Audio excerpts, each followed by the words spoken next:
네, 안녕하세요. 취업 보게 주는 코디 최지연입니다. 네, 하반기 공채 열심히 준비하고 계시죠? 공공기업 언제 소개해 주시나 기다리고 계신 분들 계실 것 같아서 이미 지나간 기업들 제외하고 남아있는 좀 우리가 기다리고 있는 기업 중에서 하나 선택을 했습니다. 바로 한국가스공사인데요.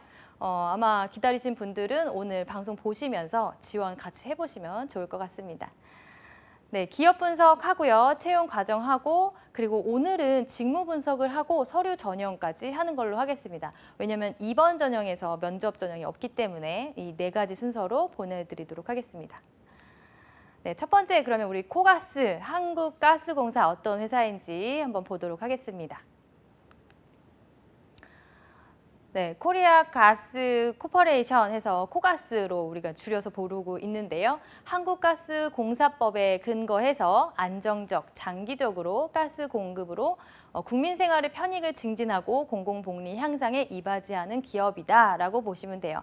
지금 제가 기업 소개라고 해놨잖아요. 왜냐하면 가스공사는 기업이에요. 공기업. 네, 공공기관 중에서 우리가 공기업이 있고 또 준정부기관이 있고 또 기타 공공기관이 있죠. 거기에서 시장형 공기업으로 분류되는 시장형 기업이기 때문에 준시장형이 아니라 시장형이에요. 그러니까 그 기관 자체 수입이 85% 이상이 자체 수입으로 운영이 되는 기관이다라고 보시면 되고 그래서 좀 수익을 많이 얻을 수 있는 시장형 공기업이다. 그래서 인기가 많은 거겠죠. 네, 한국가스공사법에 근거한다라고 했죠. 여러분들이 면접을 보러 가시면 가끔 어떤 공공기관에서 면접 때 물어봐요. 우리 회사, 우리 기관이 운영되고 있는 그런 근거가 되는 법이 무엇이냐, 알고 있느냐라는 걸 물어보는데 여기서는 한국가스공사법이라는 게 있는 거죠. 그래서 관련된 법 그 세세한 것들은 잘 모르더라도 어떤 법에 근거해서 그 기관이 운영되고 목적이 설립됐는지 정도는 조금 공부를 하고 가시는 게 도움이 될 것이다라고 생각이 들어요. 네, 2018년 12월 말 기준으로 알리오 사이트 기준으로 알려드려요. 공공기관은 알리오에서 보실 수 있죠. 보시면 1983년 8월 18일 날 설립이 되었고요. 지금 본사는 대구 동구 첨단로에 있습니다. 시장형 공기업으로 분류가 되어 있고요. 종업원 수만 하더라도 4,000명이 넘어요. 4,121명으로 작년 기준으로 되어 있고요. 연료용 가스 제조 및 배관 공급업 사업을 하는 분류로 되어 있고요. 작년 기준으로 봤을 때 26조 원의 매출, 굉장히 큰 규모죠, 그렇죠? 그리고 5,267억 원의 당기순이익을 냈다라는 거예요. 그렇기 때문에 자체 수입 85% 이상으로 분류되는 시장형 공기업으로 분류되고 있는 거겠죠. 자, 천연가스 공급을 하는 첫 번째 사업이 있고요. 이 첫 번째 천연가스 이게 주요 사업 목적이죠. 시설 건설 및 도소매. 우리가 이제 천연가스를 공급하기 위해서 저장하는 시설이라든지 공급할 수 있는 시설이라든지 그런 걸 포함해서 그런 건설을 하게 되고요. 그러니까 탱크가 필요하잖아요. 가스 탱크가. 그다음에 뭐 그걸 가공하는 어떤 그런 공간도 필요할 것이고 그다음에 이것을 도매나 소매로 판매하기 위해서는 그런 일도 해야 되고 그래서 천연가스 공급을 하는 사업이 주된 사업 중에 하나이고요. 두 번째 연구개발, 이거는 뭐냐면 친환경 미래에너지 기술 개발, 또 상용화 기술 개발, 운영 최적화 기술 개발. 기술을 개발을 하는데 우리가 미래에 좀 좋은 친환경적인 에너지로 이제 바꾸기 위해서 혹은 그렇게 하기 위해서 연구, 개발, 기술, 투자 이런 것들을 많이 하고 있다는 거죠. 그런 사업들을 하고 있다. 그리고 좋은 기술이 만약에 개발이 됐다. 그럼 이걸 상용화하기 위해서 또 그 기술을 어떻게 보급할 수 있는지 어떻게 또 대량 생산할 수 있는지 그런 부분들도 연구를 해야 된다는 거죠. 그리고 마지막으로 세 번째 사업은 해외 사업인데요. 해외 사업은 이제 탐사, 자원 개발, 기술 투자 이런 것들이에요.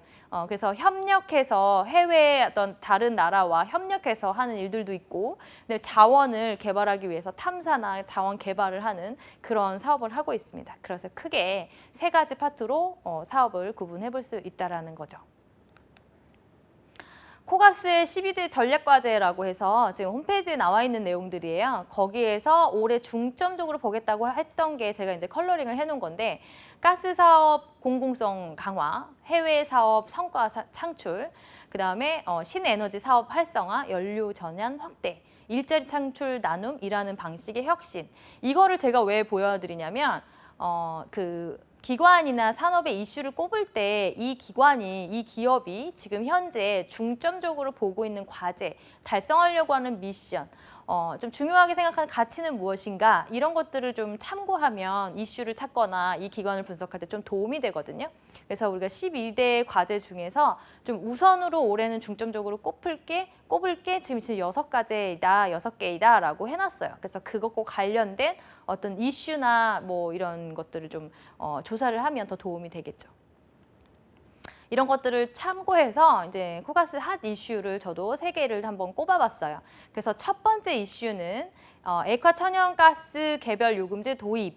이게 되게 말이 많아요. 지금은 이제 평균 요금제를 하고 있어가지고 발전소들이 그러니까 어디를 가나 표준 요금제이기 때문에 어디를 가서 거래를 해도 소비를 하는 곳에서는 좀 동일한 값을 지불하기 때문에 어떤 매출이나 이런 거에 타격이 없지만 만약에 이걸 개별 요금제를 도입을 하게 되면 이제 공급하는 공급사마다 이제 발전사마다 그 뭐라 그럴까요? 그 가격이 달라지겠죠. 그러면 내가 싸게 구입하면 조금 싸게 받을 것이고 또 비싸게 내가 구입을 하면 비싸게 받을 것인데 그렇게 개별 요금제를 적용하기 시작되면 경쟁이 시작된다는 거예요. 그래서 지금 아직도 완전화되진 않지만 이런 개별 요금제에 대한 이슈가 정책적인 이슈가 계속 있다는 거를 알고 계셨으면 좋겠어요. 그래서 원래 이제 개별적으로 이 셰일가스 수입이 안 됐는데 지금은 직수입이 가능하다 보니까 직수입을 하는 비중도 늘었거든요. 그렇다 보면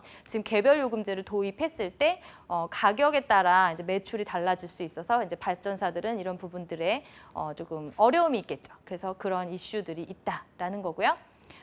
첫 번째, 그다음에 두 번째는 이제 천연가스 메탄 화학 제품으로 활용이 가능하다.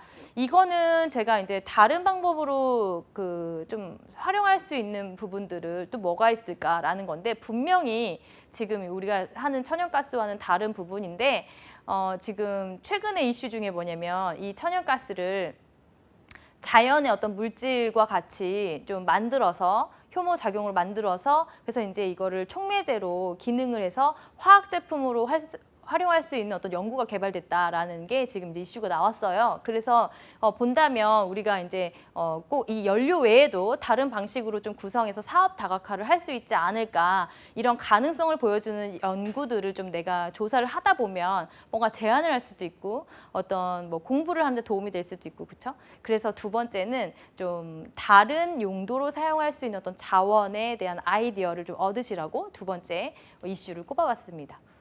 자, 그다음에 세 번째는 이제 미국의 주택하고 건물에는 천연가스 사용 금지법을 논의하고 있대요.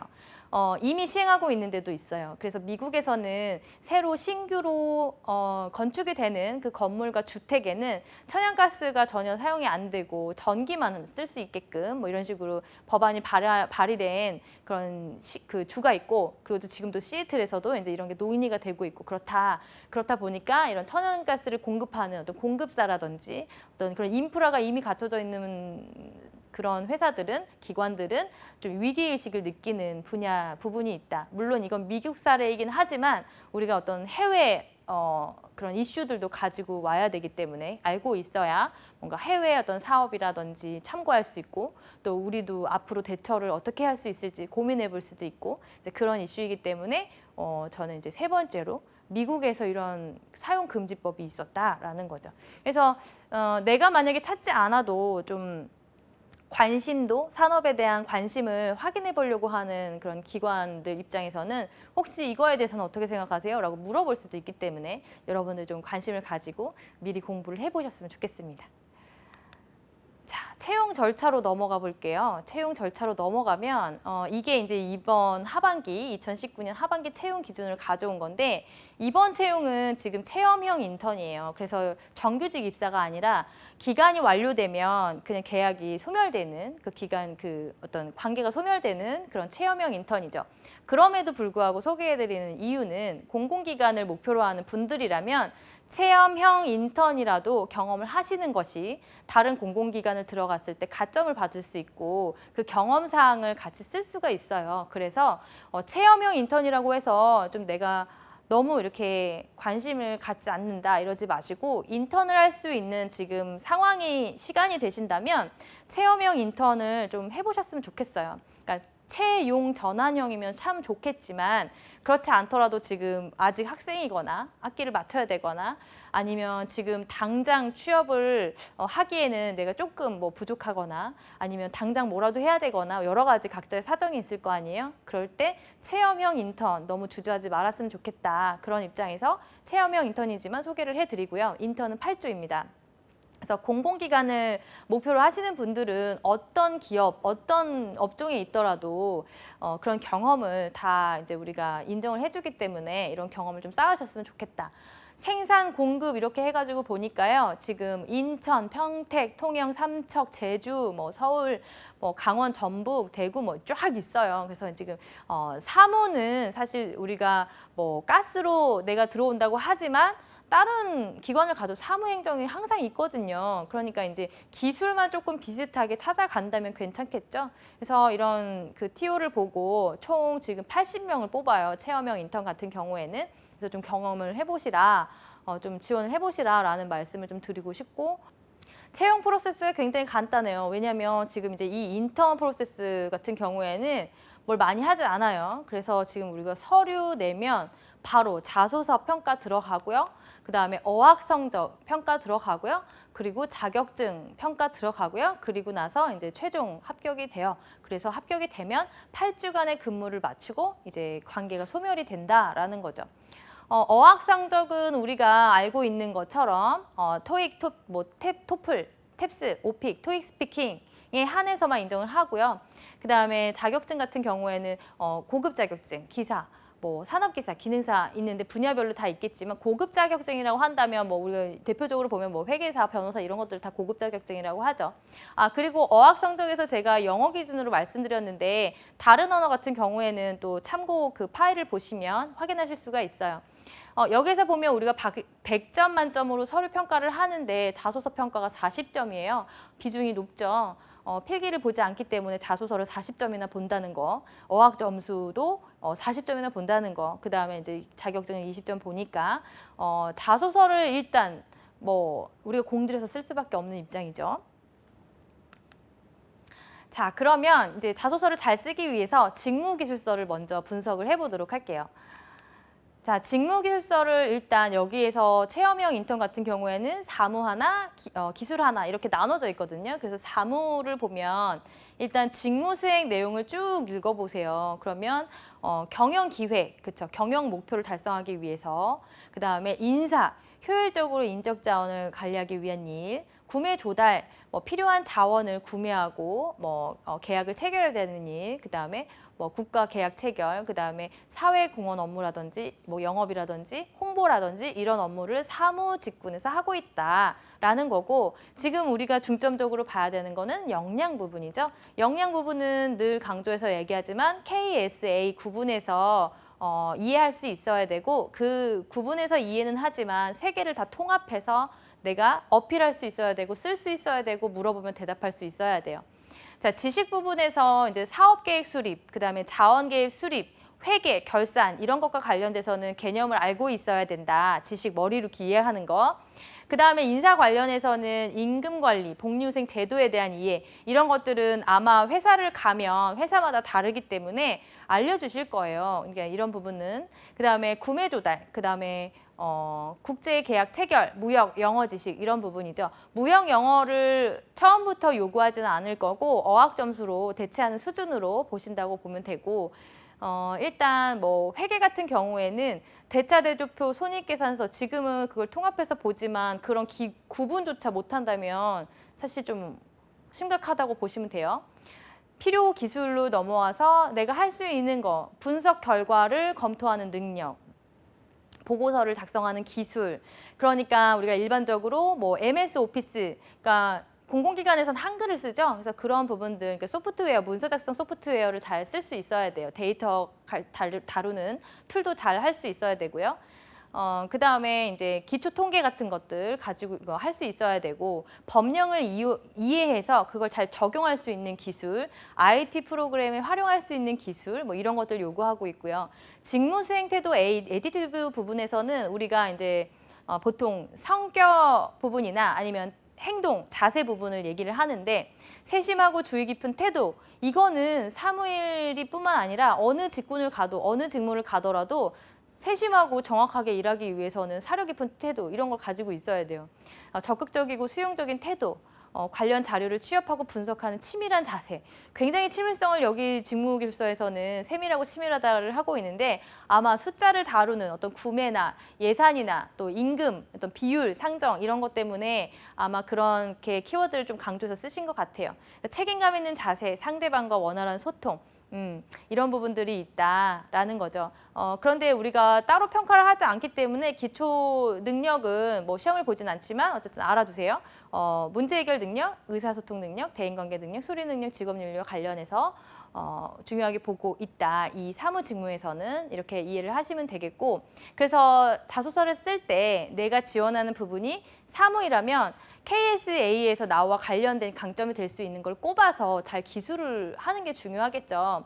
그래서 내가 만약에 회계 지식이 뛰어나다 그러면 사무 지식 중에서도 특별히 회계 지식을 좀 강조를 한다든지, 아니면 내가 뭐 경영에서 뭐 조직 인적 자원 관리를 뭐 배웠다라든지, 조직 심리를 배웠다든지, 뭐 이런 것들이 있다면 뭐 그걸 좀 더 강조해서 얘기하는 것들이 좀 필요할 거고, 만약에 나는 지식이 그쪽에 없어요, 전공자는 아니에요 라고 한다면 필요 기술 쪽에 조금 집중을 해야 되겠죠. 내가 사무 어떤 관련된 경영 쪽 어떤 지식은 없지만 데이터를 잘 다룰 수 있다, 통계 지식이 있어가지고 조금 데이터를 잘 관리할 수 있다, 이런 부분을 한다든지, 아니면 뭐 동아리라든지 아니면 어떤 대회나 뭐 이런 것들을 하면서 누구들을 이제 인솔 해본 경험이라든지, 좀 잘 체계적으로 뭐 PM을 경험을 해봤다든지, 뭐 여러 가지 그런 경험들을 좀 내세울 수밖에 없겠죠.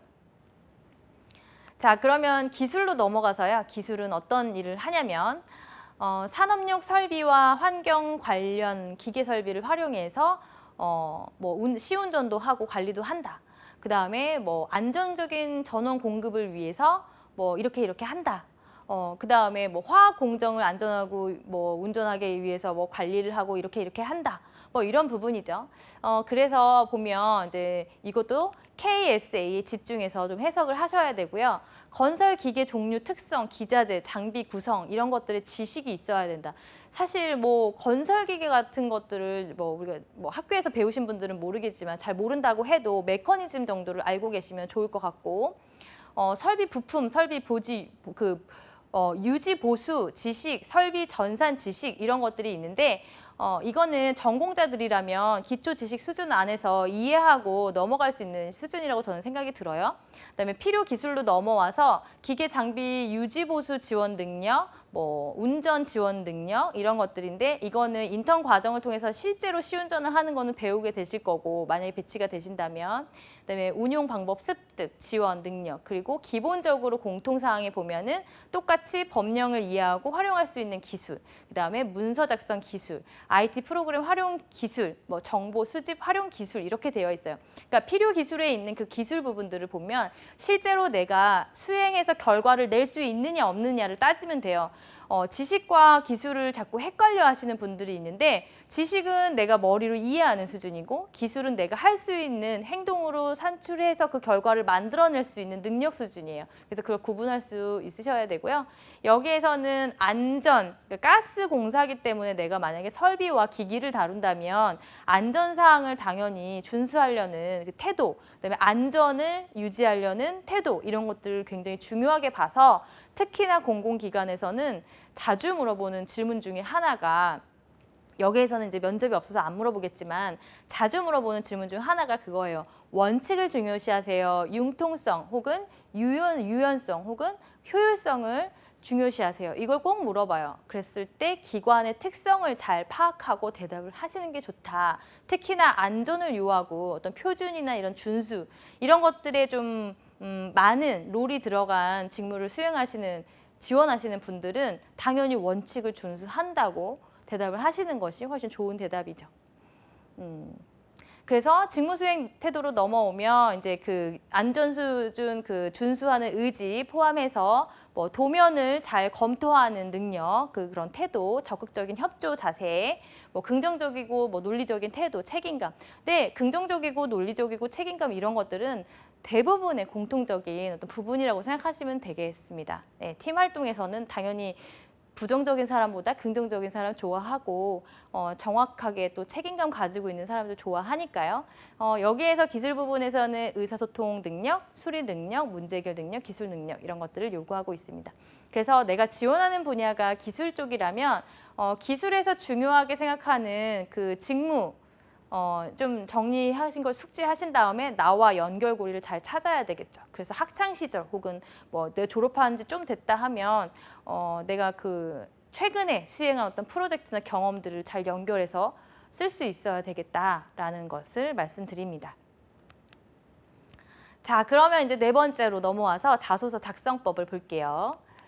항목이 지금 5개가 있는데 자소서를 쫙 보시면 앞에 친절하게 딱 되어 있어요. 지원 동기, 신뢰, 변화, 도전, 책임 이렇게 또 이렇게 나와 있는데 지금 지원 동기는 어느 기관이나 어떤 기업이나 공통적으로 물어보는 거죠. 지원 동기의 입사 포부는. 그리고 나머지 신뢰, 변화, 도전, 책임은 뭐냐면 우리가 이걸 한번 볼 필요가 있어요.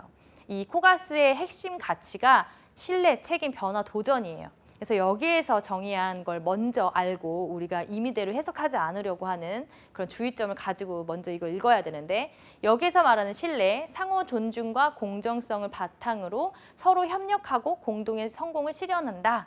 이것을 딱 봤을 때 나와 잘 연결이 된다. 그런 연결이 되는 사례가 있다. 떠올리셔야 되고요. 책임과 관련해서 정도 구현, 상생 축으로 기업과 사회의 조화로운 성장을 도모한다. 이거는 지금 이 기관 입장에서 쓴 거기 때문에 기업과 상생 조화로운 이런 입장이 아니라 평소에 내가 정도를 지키면서 행동했던 것, 어떤 이익을 단기적인 이익을 추구하지 않고 원칙을 어떤 정도를 좀 유지했던 것과 관련된 사례를 찾으셔야 되고요. 변화, 열린 사고로 변화를 주도하고 최고의 미래를 지향한다. 공공기관이지만 여기는 조금 시장형이잖아요. 그리고 조금 제도를 지키는 것과 새로운 일을 만들어서 하는 것은 좀 다른 거기 때문에 이 부분에 대해서 내가 뭐 관련된 열심히 한 새로운 방식으로 일 처리한 경험이 있다면 또 생각해 보시고 또 도전 부분에서 끊임없이 자기 창조와 강력한 실행력으로 세계적 기업으로 성장한다. 이것도 기업의 입장이기 때문에 내가 도전한 경험이 있으면 연결을 해주시면 돼요. 그러면 다시 돌아와서요. 첫 번째 1번은 코가스 체험형 인턴에 지원하게 된 동기와 입사 후 포부를 포함해서 기술해 주세요. 나는 이 기관으로 왜 지원을 했느냐? 그러면 나의 전공, 이론적인 것들을 바탕으로 나는 여기에서 기여할 수 있어서 혹은 실무적으로 경험을 하고 나는 좀 활용을 해보고 싶어서 아니면 나의 어떤 그 능력을 이 기관에 좀 보탬이 되고 싶어서 지원하게 됐다라는 식으로 그러니까 내가 어떤 직무를 선택을 했는데 그 직무를 내가 잘하기 때문에 전공 지식이나 경험을 바탕으로 잘하기 때문에 여기 지원했다라는 부분으로 이제 좀 중점적으로 쓰시면 되고요. 놀라지 마세요. 여기 1000바이트이기 때문에 1000자가 아니에요. 500자 수준으로 우리가 사례 하나씩 잘 들어서 써주시면 문제가 없는 수준이고 두 번째, 본인이 상대방을 설득하기 위해서 활용했던 자신만의 의사표현 방법 신뢰 부분에 맞춰서 써주시면 돼요. 이거는 의사소통 능력이겠죠. 직업기초 능력에서 꼽아놓은 키워드가 의사소통 능력이 있었죠. 그다음에 세 번째 변화에 내려와서 지원한 직무를 잘 수행했었던 이유와 이러한 능력을 취득하기 위한 본인의 노력을 기술해 주세요.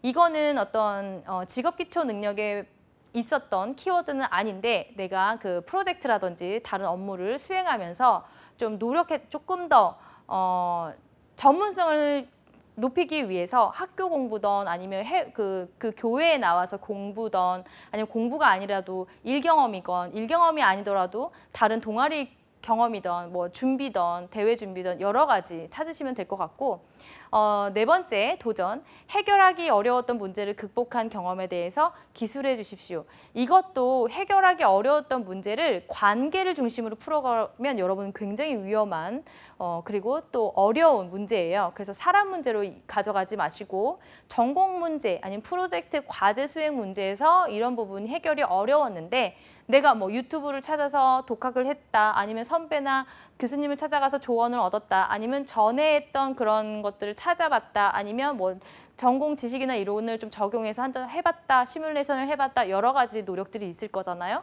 그런 거 소재 중에서 찾는 것이 가장 좋고요.